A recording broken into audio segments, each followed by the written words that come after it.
You are welcome to the Mirror TV. We offer you news, local, national and international, on politics, religious and socio-cultural events, project work documentary, live documentary and lot more. Contact us today and do not forget to subscribe to our channel so as to get our updates on daily basis.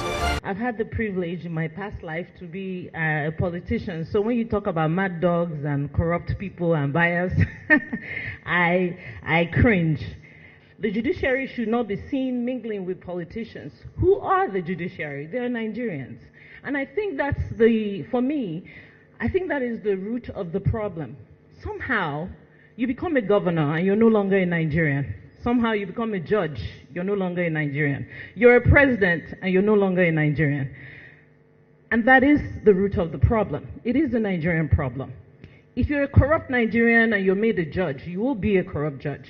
If you're a corrupt Nigerian and you become a SAN, you will become a corrupt SAN.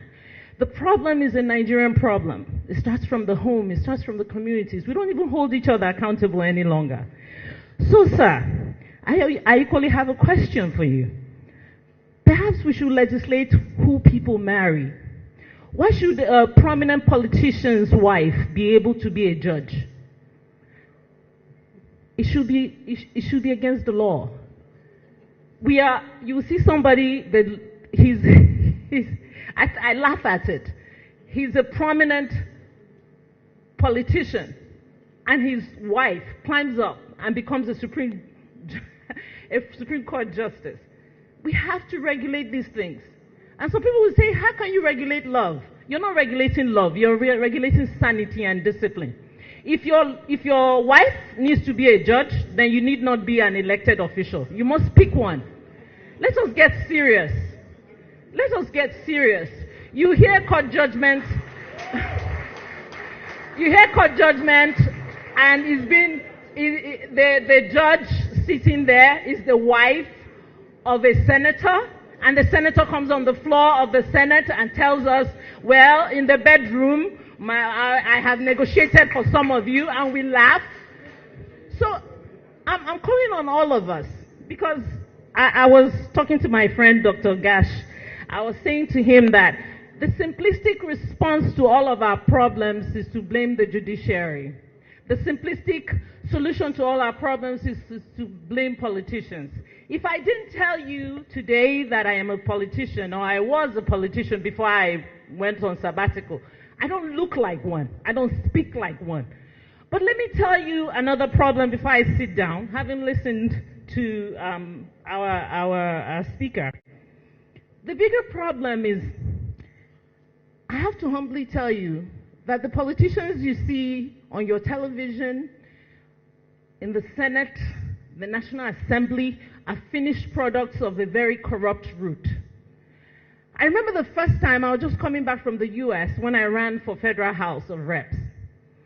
I went to one of the delegates' house, and I must say this with all sense of humility. The man couldn't speak English, was a secondary school dropout, was riddled with poverty.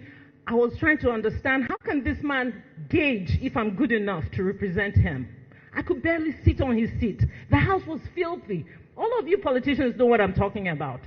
But multiple people like him were responsible to vote for who was going to represent them. And then you wonder what is wrong.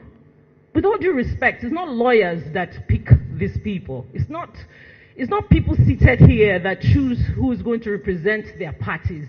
Let's get serious. From the root is corrupt. When it's time to pick those delegates, politicians pick delegates who cannot barely understand the system. All they know is the brown envelope. And you let them elect your senators and House of Reps members, and what do you expect to get out of it? Let's get serious. When they are writing these delegates, most of them are not even educated. They can't read, they can't write.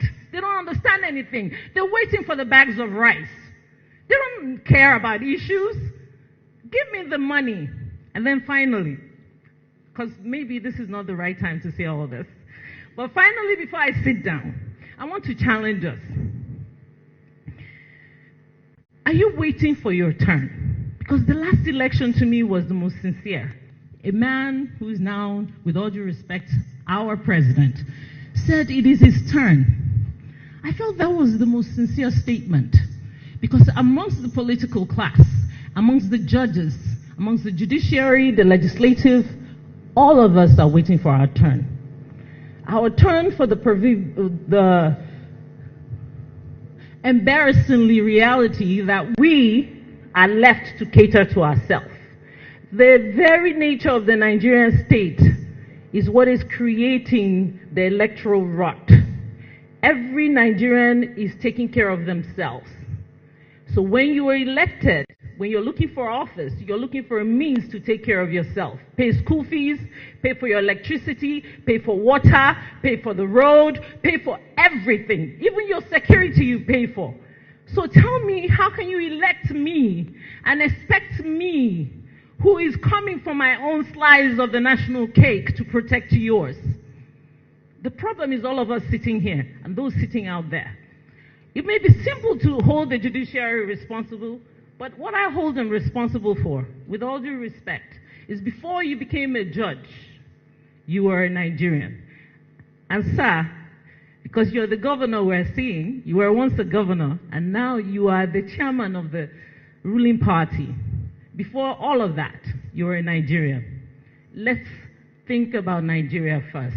Thank you very much.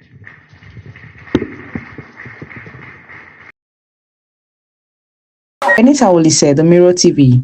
As we keep updating you in news, reportage, and lots more. We upload out a business advert, live documentary, project works, or social cultural events. Please call us on 08165 191946.